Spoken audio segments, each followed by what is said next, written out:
Good morning. Good morning, everyone. As discussed, man, a lot of great updates that we got caught up on in the first few minutes here this morning. And like we said, what Rosie, what you're saying with the supervisor and different supervisors and having to regulate yourself, stay on top of it emotionally. That's a big part of what we're going to be talking about today. Yeah. Emotion regulation.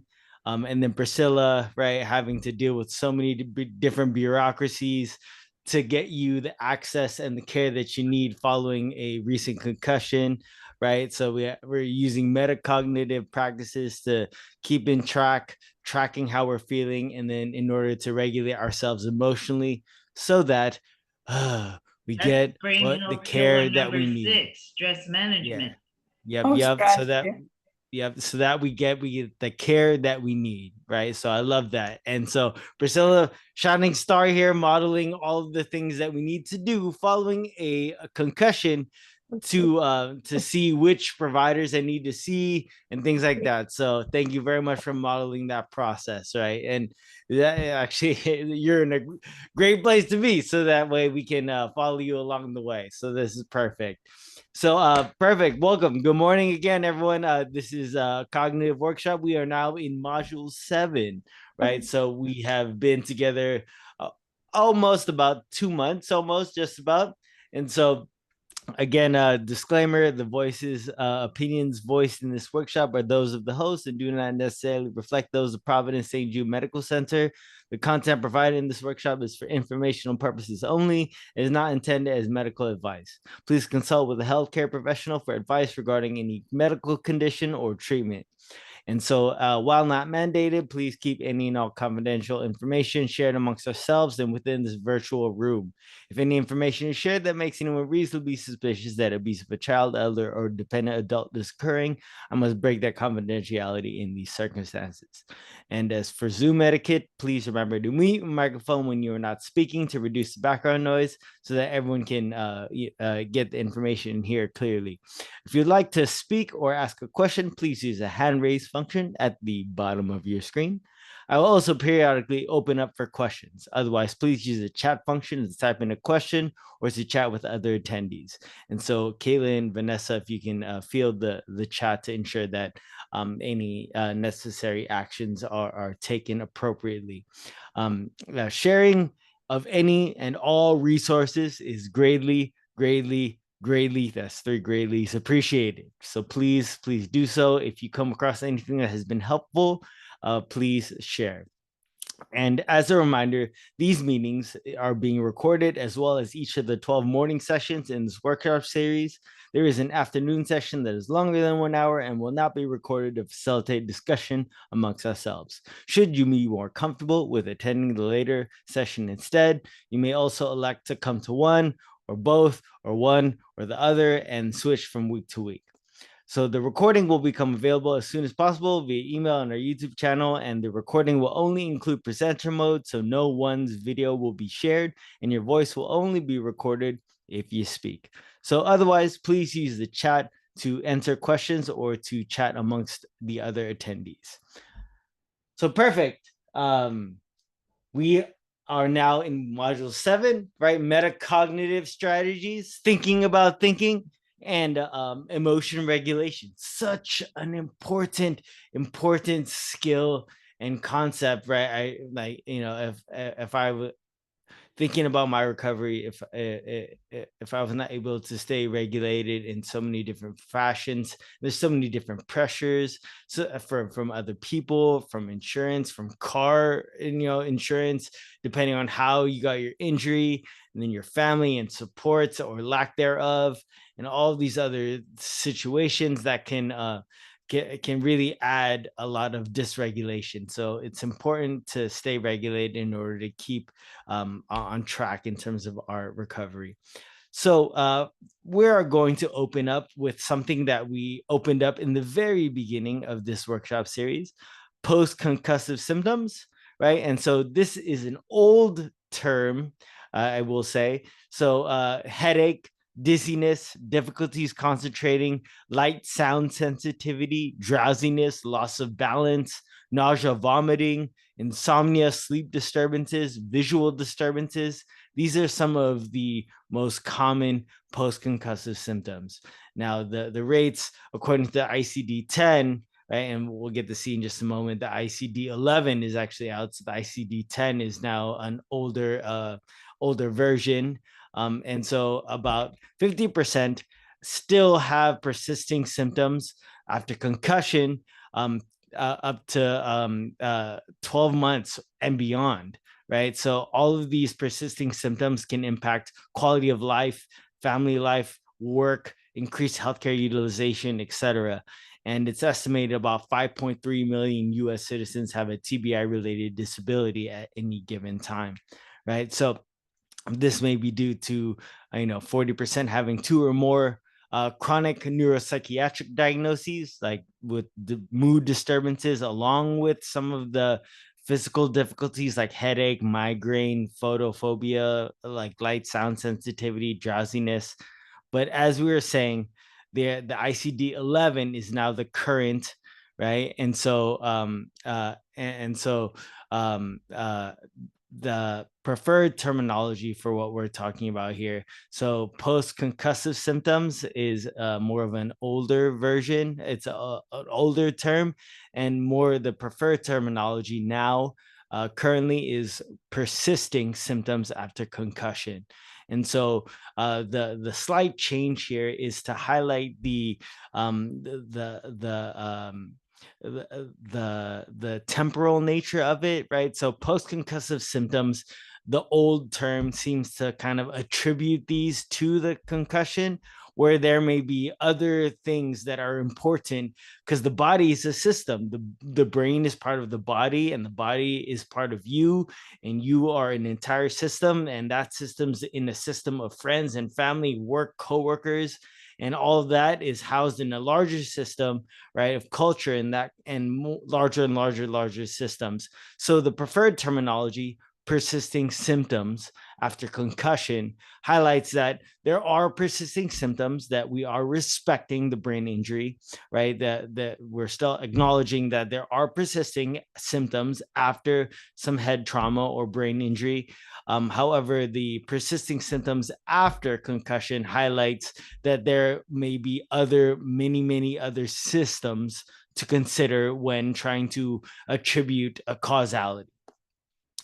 So exactly. So acquired cardiac arrest. So perfect. And Casa Colina, yeah. So exactly correct, Mike. And so Casa Colina is a great place.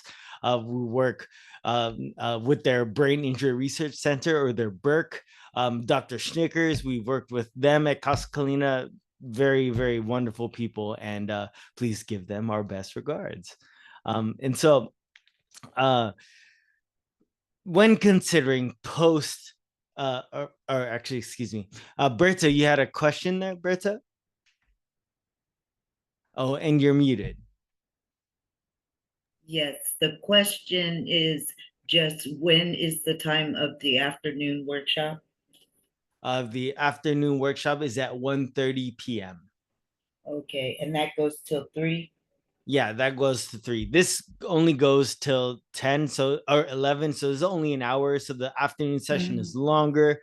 It won't be recorded, and will be more discussion based. Okay, thank you.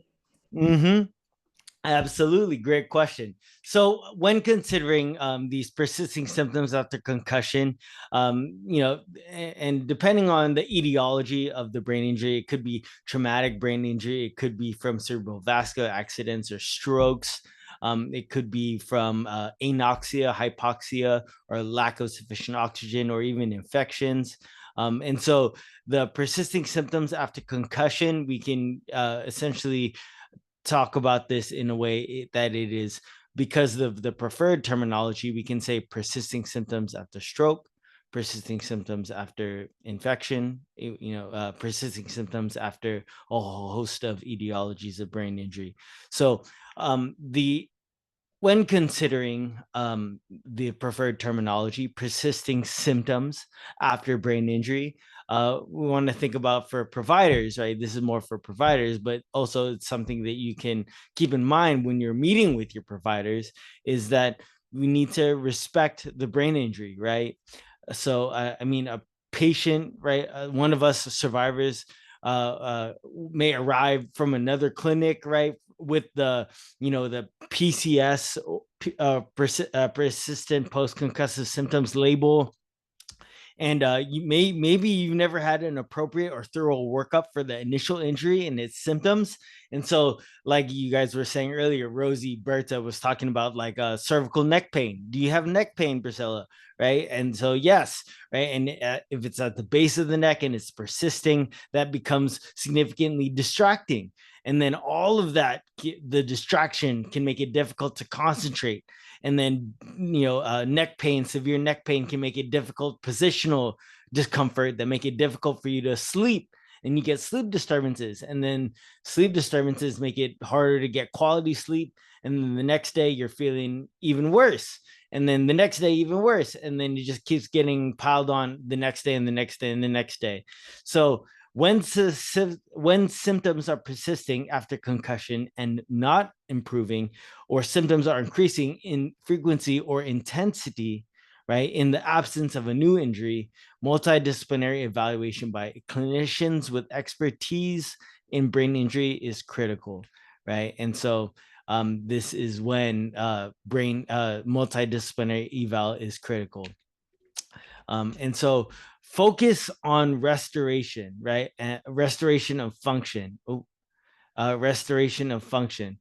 And so focusing on the restoration of function and moving towards productive activity is that star, right? That's the golden rule that we're looking toward, right? And really is the purpose of today's, or this workshop, is to how can we focus on restoration of function and movement toward productive activity. And so the focus of targeted treatments after concussion or brain injury can include things like, and raise your hand, nod your head if you've had any of these, right? Fatigue, cognitive fatigue, mental health concerns, mood disturbances, headaches, migraines. Yep, I see hands there, head nods, sleep dysfunction, vestibular ocular motor disturbance, right? Yeah, head nods, right? Where the eyes, you're either getting blurry vision, double vision, or even worse, right? And so part of what the second thing that needs to be understood by providers is we need to understand the brain injury in context, right? Like we treat people, we don't treat conditions, right? We've discussed how we operate in systems, friends, family, coworkers, the culture, right? The laws, policies, etc. And if these systems that empower us are compromised, that's when we see disorder or dysfunction, right? So how can we support the systems that empower us? And so some of the pre-injury factors to consider for the development of some of these persisting symptoms include family and personal history of mood disorders like anxiety or depression, inadequate social or family support, right? I mean, that's really so important, and for those who don't have it, it becomes something that's really um, underlooked, right? And so, of course, prior concussion or prior injuries, perfectionism can play a role. Hypervigilance. So if you have some post-traumatic stress, everything starts looking threatening. And then if everything in your life is looking threatening, that's very distracting. And then cognition, the difficulty concentrating, etc. Right. And significant personal and environmental stressors. Right. And so some of the post-injury factors include things like pain, right? Neck pain, head pain, litigation status, post-traumatic stress, and mood symptoms. So the third maxim for providers is we have to observe how the patient views the brain injury, right? So expectations that may be set, that like the person may have, I for one had this expectation for a very long time. I have permanent brain damage and I will eventually face inevitable neurodegenerative disorder like Alzheimer's, right? And then so receiving this kind of news is, understandably, that triggers hopelessness, anxiety, dysphoria, catastrophizing around any symptoms experienced after the brain injury. Also, coping styles can be productive, or they can actually be harmful in our injury recovery. And as we've been talking about last week and the week before that, problem solving, executive functions, these strategies build resilience. And these things are associated with decreased symptoms. And of course, emotion focused symptoms with anxiety sensitivity are related to increased symptoms. So there are several cognitive behavioral frameworks or CBT frameworks that can explain how symptoms are maintained after brain injury, right? And we've actually talked a lot about these. I think last week, 2 weeks, we took the questionnaire, the association with brain injury symptoms, right? The fear avoidance model suggests that symptoms are mistakenly interpreted as a sign of serious injury, and then potentially leads to catastrophizing, over which a survivor has no control. And actually, in certain ways, if there are some things that we don't have control over, there are just as many things, if not more, that we do have control over. So now we kind of focus on the things that we do have control over.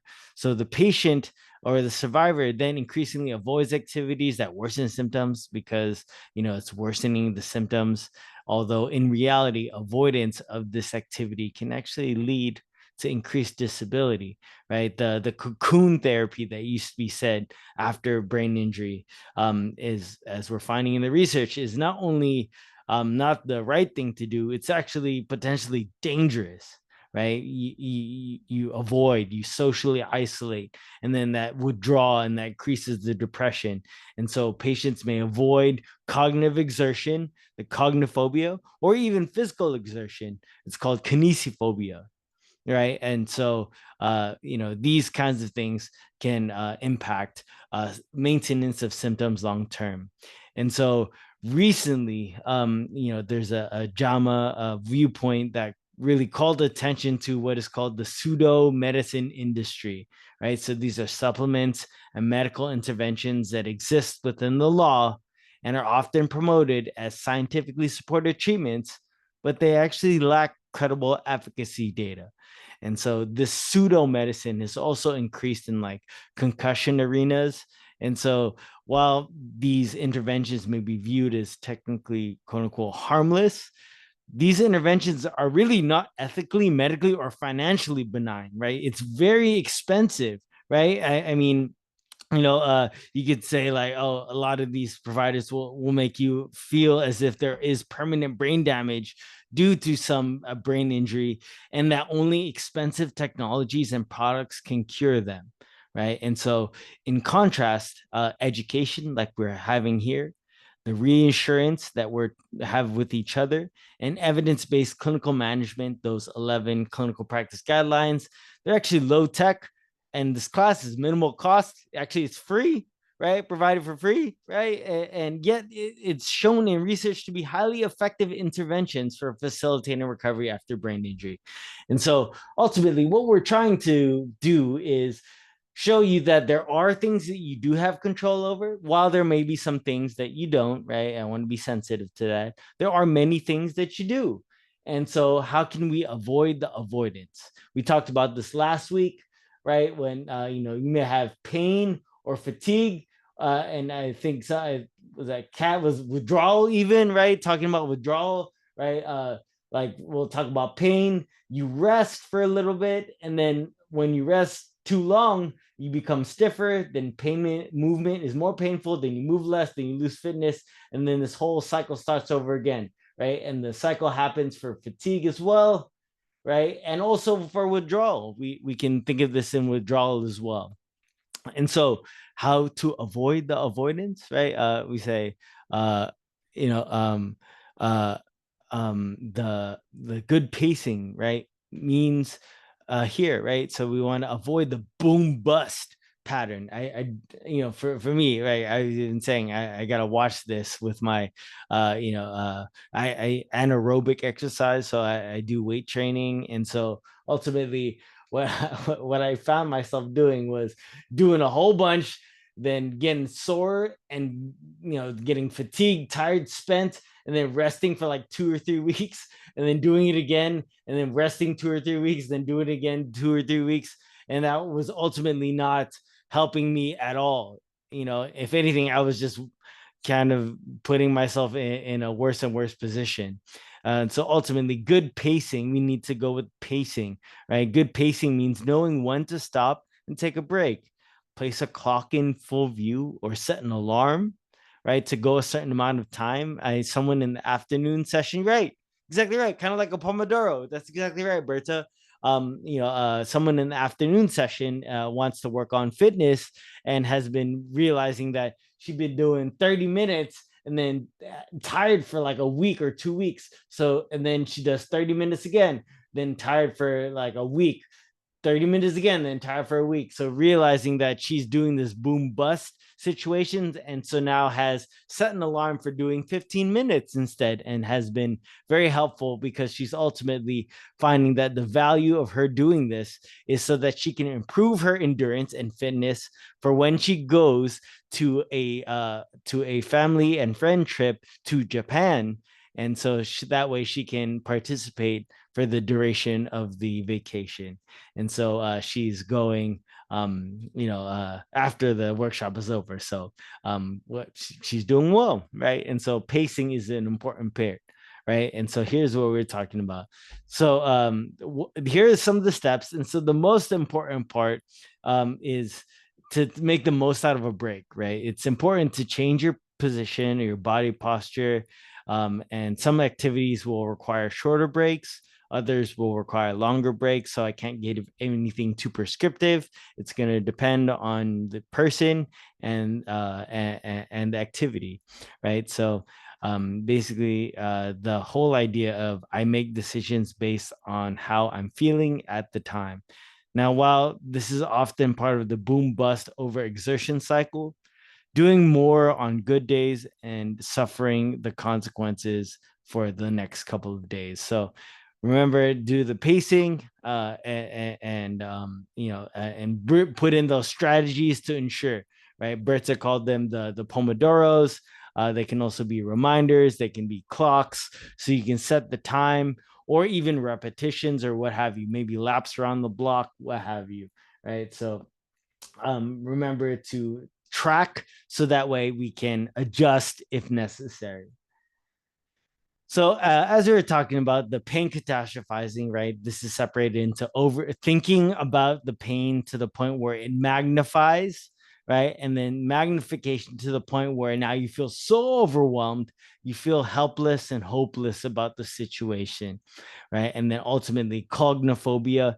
This is the hesitancy of cognitive exertion for the fear of symptom exacerbation, right? And so and then fear avoidance scale is when you disengage or withdraw from activities, right? Associated with fear consequences. Like I remember someone was talking about like, oh, the so much social stimulation is, and when it comes to that, I can get embarrassed. I get the weird looks. And then that further discourages me. And then I avoid those or I disengage or I withdraw from activities to avoid the embarrassment, right? And so part of that fear avoidance, the cognophobia, the pain catastrophizing, these are tendencies that the brain picks up or can pick up after injury.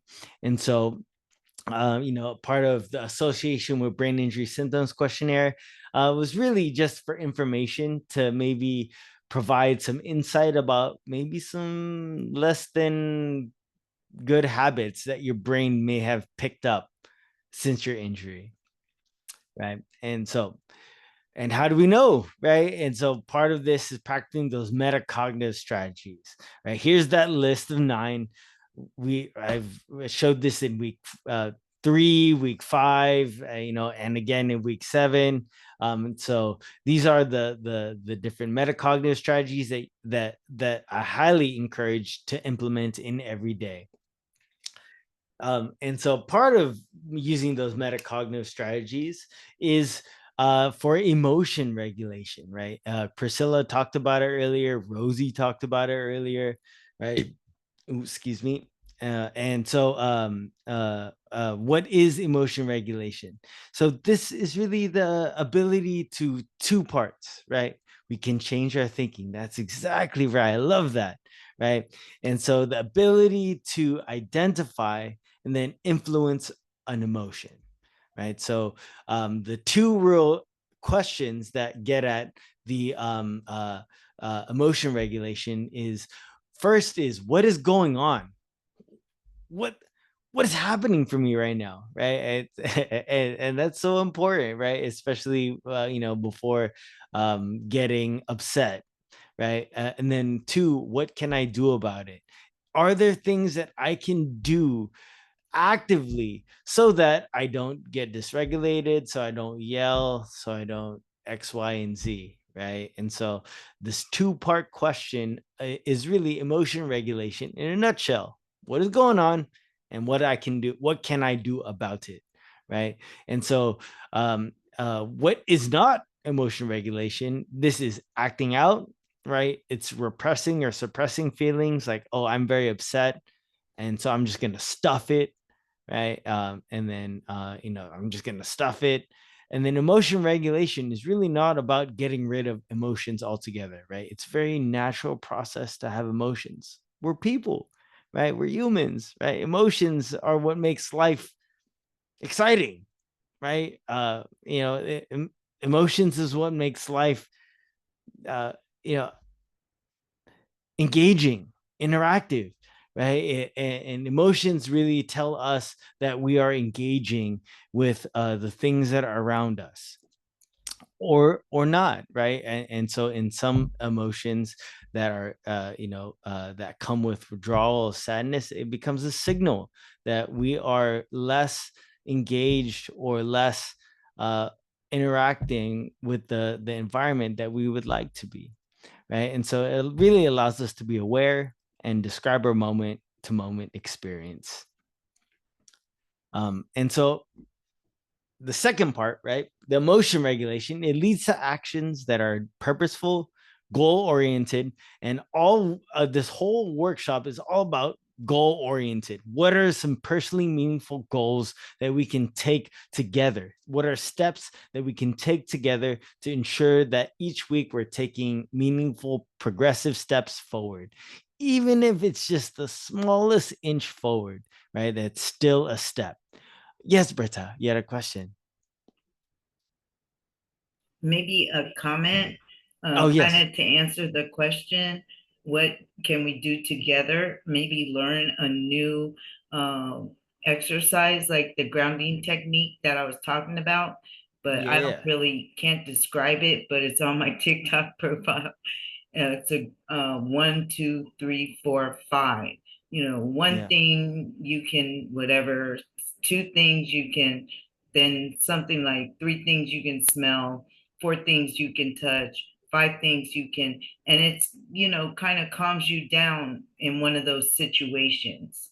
Yes. Exactly. Right. Grounding, right? Bringing yourself back into the experience of the here and now, Or right? like if you have a necklace, maybe grabbing that necklace and feeling it, or a stone. Like I Yeah, I know see Chris, that, Kat. Hannah and them like crystals, they could grab their crystal and feel the crystal and grounding. Uh, Yeah. my feet are on the floor. I hear the heater. I hear the buses at the bus stop, tires on the ground. I smell toast from breakfast and coffee, that type of thing. Yeah, I just took a sip of my coffee actually. That's Okay, perfect. I drink my one Yeah, cup but a I mean day. that's perfect. Like grounding, the whole purpose of grounding is to bring you in the now, out of your head into the now. And so, really strong grounding experience, just to illustrate the point, is like if you put your hand on a hot stove, that very quickly brings you into the now. Ow, Right? my hand hurts, right? And so that's one very extreme example of Or like, like mindfulness, the yeah, Mark Institute, mindfulness at UCLA, UCLA. Mindfulness Awareness Resource Center, the Yeah. meditation with Dr. Belzer. People say, oh, I can't meditate, but it's not about really meditating. It's about, okay, my mind is wandering. Okay, it wandered. Okay, let me bring myself back. I want to meditate now, I want to relax. Let me focus on breathing. you know, That's perfect. That's that type of perfect. thing. Yeah, that's perfect, right? Because part of the meditation is regulating your emotions so that way your mind is not full and busy, so that way you can make guided decision making processes that are clear Yes. and You take just decide, purposeful. okay, I'm gonna focus on breathing, or I'm gonna focus on sound. I'm gonna focus on where, what are the different parts of my body doing, feeling right That's now, and perfect. just That's checking perfect. in with each part of your body. Yeah, that's perfect. Actually, when we get to sensations, that will be exactly. We'll come back to what you were talking about, Berta. So that's perfect. Thank you. And so, really, the emotion cycle, right, starts with right this one box here, emotions, right. And so, clearly, all right, here is the cognitive behavioral one. This is a linear process, right? Traditional cognitive behavioral therapy says that there is a trigger, and then there's a behavior, and then there's a consequence, right? So the ABC model. So the emotional cycle is a little bit different in that it also considers that there is a trigger, there is an antecedent, there is also a behavior, right? But then also, as Berta was saying, there is also sensations, right? What's your body feeling? What's happening with your senses? And then what are some of your thoughts, right? Like what are your thinking processes, what's happening? And so ultimately the emotional cycle takes into consideration that all of these things happen all the time and they all affect one another, right? So the emotions that you're feeling are tools, right? That if we can better understand, well, from one emotion, what's my sensation, what's my thought, what's my behavior, what's the trigger, and ultimately how are all of those things related to the emotion that I'm feeling right now. And part of knowing how I'm feeling right now is what Berta was talking about, the meditation process, right? And grounding, to bringing into the here and now experience, so that way we can make a clear decision about what's actually happening, right? And so the five components of an emotional cycle we just talked about, there's the trigger, right? That trigger is information coming in for processing. So it's coming in hot sometimes, right? There could be someone saying, someone yelling, or someone cuts you off, right? And then that all that incoming information affects you physically and mentally, right? So I mean, to bring this into the persisting symptoms after a brain injury conversation is, let's say, headaches, right? What is what's happening with a headache? Maybe I'm having light sensitivity or sound sensitivity. That information is coming in, and then my sensation is my head starts hurting. My head starts hurting, I get a migraine or a headache, right? And then the thought is, oh yeah, you get smells even, right? The smells, right? The burning sensation, the burning smell, right? And then your thought is, oh no, not again, this is always happening, oh no, this is going to get worse, everything's going to get worse. And then all of those things then impact your emotion, right? So I'm feeling hopeless, I'm feeling defeated, I'm feeling angry even, right? And then all of that is going to result in an output, which is really the action that you take, right? And so this is the action that you take, so the behavior that you take. So if you have a headache, the action that you take or the action you don't take might be, I'm going to withdraw from from people, I'm going to withdraw from doing any activity today. I'm just going to stay at home. I'm going to just stay to myself and disengage. And then that starts the whole process of the fear avoidance, possibly even cognophobia, and the catastrophizing, and that further reinforces the impactful ways that we're approaching or not approaching our recovery. So 5 important things about the quote unquote emotion cycle that we just reviewed, right? There are 5 components to an emotional cycle. And the 5 important things to remember about them is that they are universal. Everyone has emotion cycles. If you have brain injury from TBI, brain injury from stroke, brain injury from infections, you have schizophrenia, you're completely healthy, you have no brain injury, right? All of those things, emotions are such an integral part of being, or of the human experience, right? So they're universal. Second thing is unfortunately, we're not always aware of all the components of the cycle, but they are operating nonetheless. So part of this is to become aware of those different parts, those 5 components, to better understand what's our experience and what's happening. And most importantly, what can I do about it? Right. And so the emotional cycle, since we're not always aware, this is a great opportunity to practice those metacognitive strategies. And if you want, there are 9 of them that I offered as examples. That list is not exhaustive, but there are 9 examples that you can practice in one of the previous slides. Number 3 is the emotional cycle, the components of all of them, 5 components, the triggers, the sensations, the thoughts, the emotions, the behaviors. Those 5 components of the cycle are all interrelated, right? And so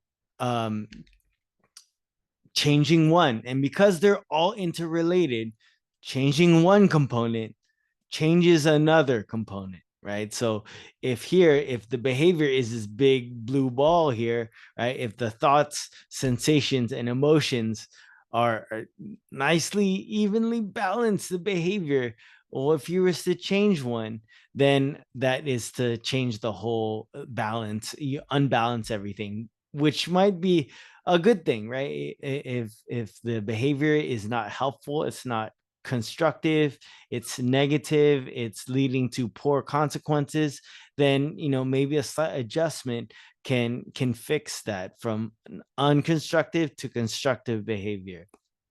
Number 5, and since we are all systems, right? One person's emotional cycle will affect another person's cycle. So, the way you respond will affect how someone else responds, and then how they respond will affect how you respond. And it's a dance, right? It's a dance, right? And so, I mean, this happens all the time. With my wife, I bring it up all the time. Right? It says, yeah, my conversations, right? Always have 2 people, right? And 2 people who are operating in their own emotional cycle. So I perceive a certain way, and then because of that, I behave in a certain way, and then my wife feels a certain way, and then in the worst of circumstances, we're all, then what that ends up doing is we're all, one person just starts getting louder and louder, and everyone's trying to get louder than the other person, and then before you know it, 5-10 minutes later, we're both screaming. And at that point, I can tell you one thing for sure, is that nobody is listening, right? Nobody is listening.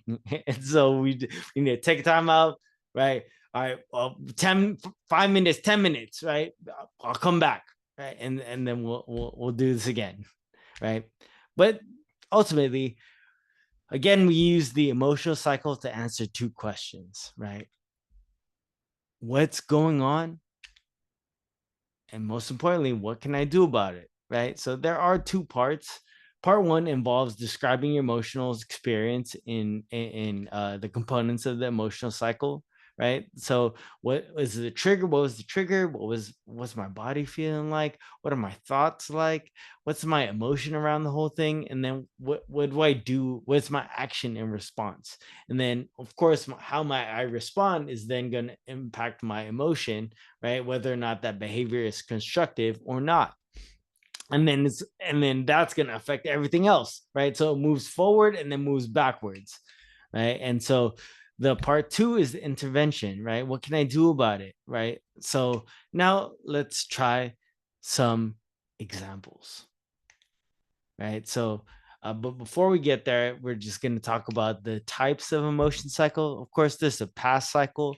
And so here you can use this to understand what happened, right, and learn from it. So this is where the journal becomes important, right? The journaling. Hopefully, I did not put the four core the four core strategies in the beginning like I usually do, right? But at this point, it kind of drives the point home, right? Are you using your calendar? Are you using your journal, right? And so those journals help you to understand, well, what happened and what happened. Yeah, I see that 24, 25. Perfect. So use that calendar, use that journal. What can you, past cycles, what can you learn from past cycles, right? Present cycles is you can use it to deal with emotions that you currently feel, right? Maybe as an example, you can take that right now. What are you feeling right now? What's your emotion right now? Is there something that is in the back of your mind that is weighing heavy on you, right? Because then, doing these emotional cycles can help you make decisions on the spot, even, right? And then future cycles, I use this future cycles also, is you can use it to prepare yourself for a future event, right? So if I'm speaking, or if I'm at an engagement, or if I'm going to see a social event, I can already start thinking about, well, what are some things, what are some thoughts I'm going to have, and what can I do, right? And absolutely, gratitude, right, is a big part of these cycles as well. So let's try some examples. So the emotional cycle, right? Um, uh, Part one, right, is so we're gonna first start at trigger. So part one, what are some triggers, right? Triggers can be external, right? These are people, places, events, circumstances, objects, activities, right? They can be external, or they can be internal, right? So these are your reactions to things, your mood, your emotion, like your mood. And it's usually a thought, a sensation, or emotion, or even an internal behavior, right? And so when I say internal behavior, this is actually important when we come back to sensations, when we're talking about persisting symptoms after brain injury. And so, of course, look for patterns, use your journal, right? Triggers. If they're good, if they're strong triggers, they will be the same ones every time, right? So, like people, right? There's, if you can think of, there's always that one person. Like, this is that one person that triggers me. I already know, right? Even just hearing that person's name, guess my blood starts boiling, right? And so if those, that is a strong trigger, right? You start looking for patterns like that. And then with your triggers, there are interventions. So really the important things, right? So really, first strategy is avoid unnecessary triggers. So if this trigger is that big red orange thing in the center, we know that is a trigger, right? So are there things that we can do to prevent or leave that situation? So thinking about particular events or circumstances, this is an important part of where we learn from past emotional cycles. Um, and then we can even use it to apply to future emotion cycles, right? So if this big trigger, big red piece in the center is a trigger, what can I do? What can I do to avoid, if I can? If it's unnecessary, can I avoid it? But of course, not all triggers are avoidable, right? And so for those, we can do things like prepare for the unavoidable. And so take steps to deal with more effectively for an upcoming trigger, right? This could be emotionally. I know some of you were talking about listening to music, and we talked about in week 4 all of the benefits for listening and even playing music. There could be physically, right? A hot cup of tea, right? A hot cup of tea, hot coffee, right? That hot sensation going down the throat is calming, right? It's calming for me. And mentally. So this could be empowering quotes and stuff. Um, and of course, seek out the desirable, right? Right? You got a pet or a furry family member, right? Is a cute furry family member here, right? You have to be intentionally seek out these things that give you joy, right? Find the things that are personally meaningful and engage in them, right? It could be with a spouse, it could be with a caregiver. Last week we gave the homework assignment to select or find two relationships that you could invest some time in, right? So those relationships, when those become desirable relationships, like good relationships, healthy relationships, those become the desirable triggers, right? That if if you need to look out and search for them, right? Yes, Daniel, right? Yeah, Melvin, right?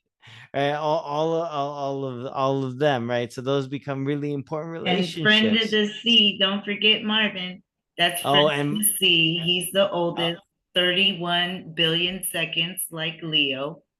yeah, I was Melvin. said to Marvin, I said, happy 31 billion second birthday. He said, what, mom? Yeah, what? Let me get a calculator real quick, right? No, they weren't even looking for the calculator. They said, what, mom? I said, What? happy 31st birthday. You're just like Leo, our Tim Robbins of brain injury. Oh, perfect, And I right? wish him Marvin. the richness and the wealth as well. When he wants help with that, I got your back, bro. That's right. That's right. Right. There you go. Right. Connecting with each other, right? And that Well, brain you health know, pillar my five. speech therapist is Jordan Love's, what do they call it? Agent. So that's what Mm, she does. She's an athletic strategist. yeah. She represents athletes, or, Yeah. I'm not necessarily an athlete, but I survived. She's hooking me up to do his base football camp in Bakersfield to do the speech on brain injury and CTE. She Yeah, wants that's to connect important. me with the NFL. I'm like, let's go. Let's go. That's important, right? And so when it comes to like your sports, for example, right? Sports is a great example of a concussive, Idolatry. yeah, concussions, yeah, concussions, right, with brain injury. And Yes. so sensations, right, these become really important, right, because um these emotion cycles, and so I really want to What does take time. CTE stand for again? Chronic traumatic encephalopathy.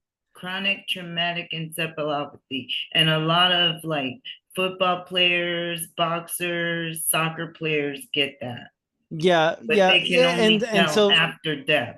yeah, and so like to speak on that is like the ones who are apt to be diagnosed with that the most are indeed athletes. Mhm. It's not a lot of athletes though, and Right. so relative to the entire number of all the athletes and all the sports and all the organizations, it is a small percentage, but it does happen with Yes. repeated head injuries. Yeah, Kat, you had a question there? Thank you. Yeah, thank you. Hi, thank you. One of the triggers that I really need help with is um, like triggers when I'm in social settings, and it's the like people's judgment if I can't think of the words, or if there's long pauses when the mind just goes out to lunch, can't remember the Yeah. question, can't remember what I'm saying, or just complete indifference, what I perceive as complete indifference by a lot Mhm. of people in my life, snarky responses, um, makes me just, it adds to the feeling of like I'm worthless, I'm not worthy, not worth being around, who gives a whatever. Yeah. Um, and then I just crawl back in my little cave. Yeah. And so I know those are huge triggers for me, but Hmm. I don't know how to reframe it. If I stick with like the one or two positive people in my life that support me, that Yeah. dumps an awful lot on them. And Yeah. those are not family members. They're basically like a really good friend. Mm-hmm. And that's too much to just put on that person to be, Yeah. and that person understands because they've got chemo brain. They Yeah. survive, they're cancer survivors, but they have chemo brain, so they understand a lot of this because they're going through it. Mm-hmm. But how do you rearrange that kind of trigger? I'm thinking that probably there's more than just me in this group that gets that. Um, Mm-hmm. you know, Yeah. but it just sends the emotions, which aren't really good anyway, just right down that rabbit hole. Yeah. Yeah, no, and I like that. So perfect. Thank you for that, Kat. So really just to highlight here, so the triggers are those verbal or even not non-verbal sort of triggers, right? That I'm socially not accepted or understood, and then that leads to emotions of I'm feeling ashamed or embarrassed or hurt or not understood, and then ultimately that's leading to those thoughts that you were talking about, that that that they don't care, or indifference, and that affects your emotions, and ultimately all of those things then affect the behaviors, right, of you withdrawing, disengaging. Forget it. Then I guess then let's just not do, and I'm just gonna go back to my cave, right? And Yep. so what are the sensations that you're feeling, like in your body? Just the brain gets tired, the muscle fatigue, hunch shoulders. It's like get the Mhm. shoulders Yeah. down. Um, it's a physical withdrawal too, almost. It's like Mhm. I don't even want to get up and go out of the house. I love my garden. I kind of live Yeah. for my garden because the squirrels love me. um, but it affects me physically too, and it's very hard to. I don't know. I the last two head injuries have just exacerbated. I'm on head injury number 20. Yeah. Um, and I know it's the resilience. The resilience is just gone. I was always Yeah. strong, but and I take my little baby steps, but I shouldn't say but, take my baby steps. However, And they're just this yeah. whole lack of support in Yeah. general is Mhm. just really crushing, and just haven't figured out how to conquer that Yeah. particular hurdle in my life. Yeah, for sure, and I appreciate your candor there, Kat. So like the sensations, right? It sounds like this is even physical, like muscle fatigue, shoulders you're feeling the stress in the shoulders, right? And so that's then feeding back into all of these processes that's ultimately leading you to withdraw. And I saw, I heard a good positive desirable trigger in there is your garden. So the garden is a support there, right? Squirrels are a support there, and and so so that's like seeking out the desirable. That's one way. The sensations is an important thing, because then with the muscle fatigue, like, because then if we can improve that, maybe the starting to look at different ways to then use the supporting of the physical body to support the rest of this. But I think that's also a really great point, right? So for those who have anything, anyone who's previously had or even still currently had difficulties with connecting socially with either family members or friends that have had similar difficulties with getting the support from them, things that people have tried. Yeah, Daniel, that was me. And Oh, yeah, my that's hand right. was up. I didn't lower it from before, but I had a response for Kat. You're not alone. All of those feelings that you have, I experienced them too, as far as the being snippy a little bit, inappropriate responses, that type of thing. and going to Santa Monica College Acquired Brain Injury Program, the cognitive class, the brain flex, they provide strategies just like Daniel does, for those type of things. It's not going to be in one fell swoop that boom, I'm cured, but celebrate each and every baby step, no matter how small it is. And if you fall, celebrate it, and Yeah. then be like, put that in your journal. I did a baby step, and be gentle with yourself. Progress, not perfection, just Right. And progress. You're doing great.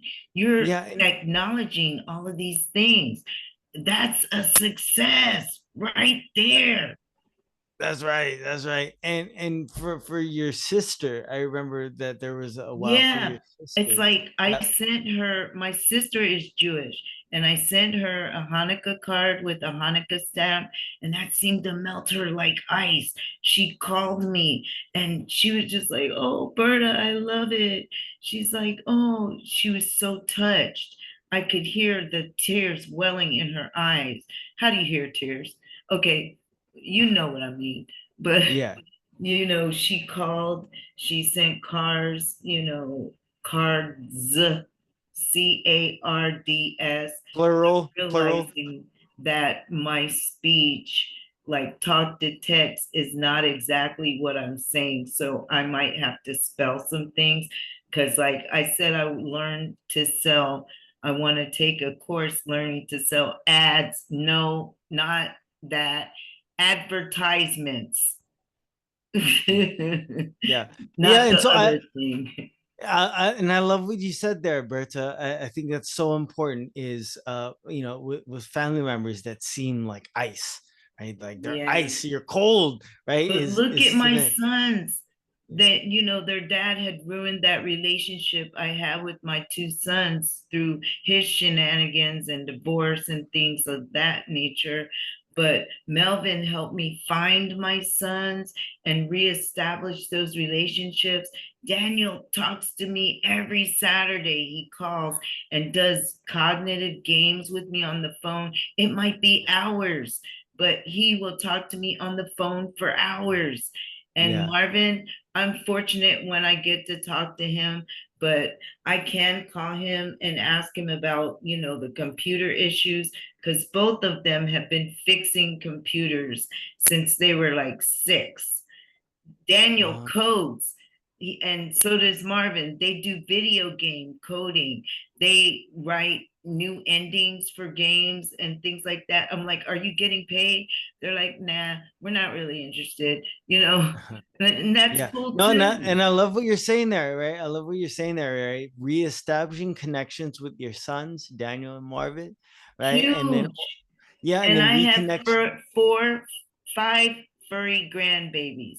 Marvin has 2 dogs, a mini cockapoo and a chow. The chow is um, Zyra. The mini cockapoo is Casper. The 2 cats are Binks and Nyla. And then Daniel has a miniature Doberman Pinscher named Gator. I said, if Gator had a brother, his name would be Gatorade.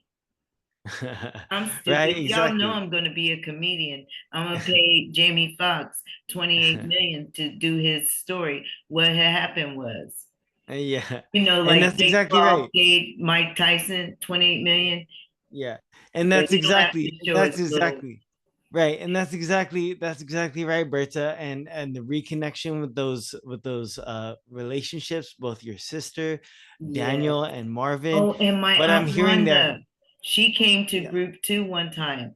My yeah, aunt from Georgia. yeah, yeah. I remember. I Yeah, of remember. course you do. I know you remember. That's why I said it, because you remember everything. You're like an elephant. But yeah, no, but that's what I remember that, right? And reestablishing the connections with your family. And I when love what Melvin you're feels doing like there. I'm cutting up, he says, I'm gonna call your aunt. Yeah. Yeah, and I love what you're saying there, because then in reestablishing those connections, what you did was in the very beginning is identify some components of your family that they find interesting, that they find important, and you capitalize on those things, right? Oh, Like and my sending cousin a card. Daphne, she has a TBI from someone throwing a boulder off an overpass coming Right, from her wedding, and it went through right. the windshield and hit her in the face. So she's on Facebook, and now we're talking as well. Right. So you're finding avenues to connect with them in a way that is appreciated, that is not confrontational, that is actually in a way that No, they it's appreciate, all right? So either love. through Facebook, or you're connecting through either like the card on Jewish Yeah, my holidays. sister being Jewish, just letting her know I accept her for whoever she is. She's Right. beautiful, she's smart, and I appreciate her success in her life. Her Right. friends are her family and emotional support, and that's wonderful. I'm Yeah. not and, mad and at it. so yeah, and with the coding too, is you're finding ways to connect with your relationships in a way that is creative and communicates that you've put some thought into understanding what's Oh, important to them. I And I finally thought of appreciate an that. app. I finally Yeah. thought of an app I can do. Yeah. And the app Yeah, good. is, And we'll discuss that. We'll discuss oh, that, right? okay. Someone else. Yeah, discuss that, right? And yeah, and yeah, so yeah, and it is one-sided, yeah, for years. And while while that is unfortunate, right, to take a look at, are there things that maybe that you can think of, like, I'm not aware of them, or their situation, but maybe like new ways that you can reach out, new ways to connect. The good thing about that is, like, using those executive functions, using those skills, right, to identify, well, what might be that one thing that would be enough, right? Or what might be that one thing, right? Because Berta was saying, her and her sister hadn't communicated for years, and then she found the Jewish holiday that ultimately was the thing that was causing the rift. And so part of that is finding, using the problem solving to really identify some new ways to do the same things. Um, and so, yeah, and so at that point, Kat, if you can think of, or things like that, we can discuss different ways, different avenues. And so, unfortunately, I can't give anything too prescriptive, because everybody's different, unfortunately, or fortunately, but unfortunately. And so, yeah, so we all wish you well, Kat. And so, in connecting with relationships, and we wish you well. And so, keep us updated on any developments or any progress that you might have. Love that. And so, um, the identification of sensations. So your body, what are sensations, and your body's reaction in response to something that happens internally or externally. It could be your physical state, like your muscle fatigue, your health, your energy level, fatigue, maybe your endurance or stamina, right? And so usually these are involuntary, not really under your control. And so, for example, like, since they're not really under your control, and they're automatic kind of processes that happen in your body, maybe this might be involvement of the autonomic nervous system. And so dysautonomia is something that does come with brain injury. And so this could be difficulties with, like, breathing, heart rate variability, pupillary response, right? Is when, like, a light sensitivity can occur when the pupils might not dilate, or dilate inappropriately. So when you're out in the light, your pupils don't constrict to block out light, or adjust to block out light, and so leading to some light sensitivity. So these are really important, right? So if you're sweating, fidgeting, shallow breathing, these are additional sensations. And I think that, to connect this back to the identifying of the persisting symptoms, is, in your head, neck, face, or throat, your breathing, your chest, your heart, your abdomen, your arms, your legs, your body, right? Your energy, your muscles, right? These are like some examples. And so I would encourage you, invite you to come look on this slide. Vanessa sent it out this morning, to really take a look at, well, which one of these things are persisting, that happen, that show up all the time. And then maybe this actually might be one way to identify persisting symptoms after brain injury that might, be helped with some intervention. So be it either a medical intervention or a medication or etc. And so these, or exercises, right? Like, with neurooptometry, if you're having visual disturbances, there's some things with that can help assist with the way that your eyes are converging, maybe some blurriness or diplopia or double vision. And so if you're having nausea, queasiness, these are all persisting symptoms after brain injury that could be really driving a number of the other things. Because as we talked about in our emotion cycle, sensations, they all affect each other. Maybe it is actually your automatic sensations that are affecting the way you perceive triggers. Maybe it's affecting your emotions. Maybe it's affecting your thoughts, your behaviors. And maybe it might be the dysautonomia somewhere in there, that if we could fix or adjust that with some kind of guided intervention, changing that one component of the cycle may be enough to adjust everything else. And so this may be something like hormone imbalances. I remember I was speaking to the head physiatrist at Kaiser, in one of the Kaisers in California, and he was saying that, like, yeah, now that you mention it, there are two things that I primarily see in hormone panels that have imbalances. One is the most common that he sees is the thyroid, right? Is the thyroid. And then the second thing that he sees is the hypothalamic pituitary adrenal axis, or the HPA axis, which releases cortisol, manages and dictates your stress response.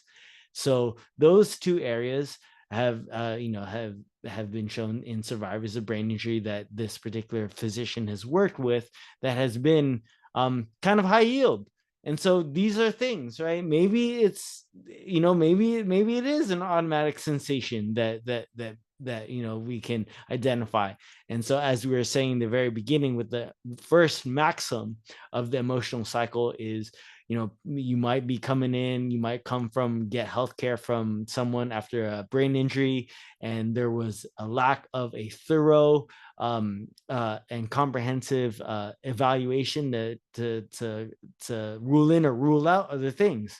And so really the interventions are things like box breathing, right? There's all kinds of variations of breathing. Box breathing, it could be rectangular breathing, triangle breathing. There's all kinds of different kinds of breathing, but ideally it's just inhaling slowly for a specified amount of time, 4 to 5 seconds, holding for 4 to 5 seconds, exhaling for 4 to 5 seconds, and then breathing in 4 to 5 seconds, right? And so, and resting. And so really to slow that your breathing, really the idea here is to slow your breathing, to bring your attention to your breathing, so that way you can control some of the the adrenaline or threat responses that happen in your brain automatically, right? I mean, we talked about the locus coeruleus on your brainstem. That thing is noradrenergic in activity, so it releases norepinephrine, kind of like adrenaline. And then so breathing, focused slowed breathing, is sort of as we talked about, it's a bottom up approach, where we use our bodies to impact the way our minds and our brains are operating. And then the second intervention strategy is relaxation, right? So think of, sometimes either you can relax, find something relaxing to do, or even just thinking about something relaxing to do. That'll impact your watching other people relaxing even just helps with your mirror neurons, right? That 20 or 30% of the brain cells in your brain respond to just watching observing others. So, I mean, seeing this dog, I mean, just looking at this dog relaxing is relaxing to me, right? And so it kind of helps with tension, worry, anxiety, stress, right? So that brain health pillar. Next intervention is exercise and activity, right? So like physical brain health pillar 1, physical activity, right? This helps with tension, mood, etc. So staying activity, exercise, but also being with others, right? Not being isolated here with the rest, right? So just engaging in activity. The next intervention is nutrition, right? Yeah, watching Planet Fitness, right? Like, oh yeah, I'm burning calories just watching you, right? And so, yeah, ideally, right? And so, next intervention is nutrition, eating well, right? Like we know the gut brain axis, right? And the brain and the mind eats up between a quarter to a third of your caloric intake per day. So in one sense, you really are what you eat, right? So eating well nutrition, healthy fats, those kinds of things here, berries, avocados, etc. And that helps with stress. And also helping with stress is sleep, right? This is a great intervention, right? And so this could be with the sensation, sometimes fatigue, and you might be of the particular thing where and if, rest doesn't always mean sleep. It could be just resting, all right, and doing those things. Next intervention for sensation is exposure to sunlight, that vitamin D, right? We were meant to be exposed to the elements, of course, and so this helps with mood, the fatigue, and stress.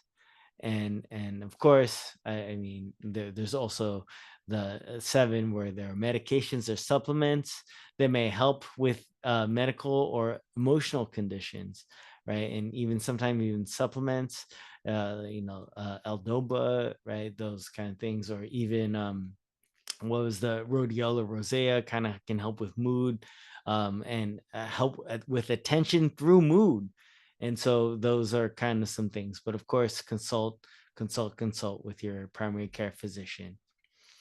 Now, like as you've seen in the in the first module, we'll have in our schedule that the emotional cycle is going to be, we're going to take 2 weeks for the emotional cycle.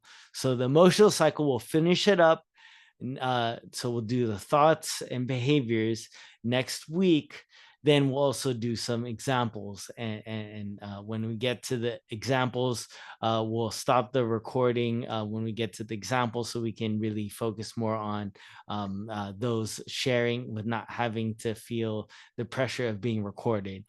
So for next week, we'll finish up the emotional cycle, because as we see, the triggers and the sensations are important, right? That sets the stage. The triggers can set the stage for this whole cycle to occur, and sensations are important because these are bodily signals that impact the way that we feel, think, and behave. And so some of these sensations, if there's some of these sensations are have a lot of them have been identified as top persisting symptoms after brain injury or after concussion. So that's where we'll stop for today with the triggers and sensations. We'll do behaviors and thoughts next week, along with examples, which we'll do with each other, and we'll stop the recording for that. So in the meantime, I wish you all a fantastic week. And I will look forward to seeing you guys in the next sections. Thank you. Have a fantastic week. Thank you, All right. everybody. Thanks, Dr. Daniel. Bye, everyone. Woo woo.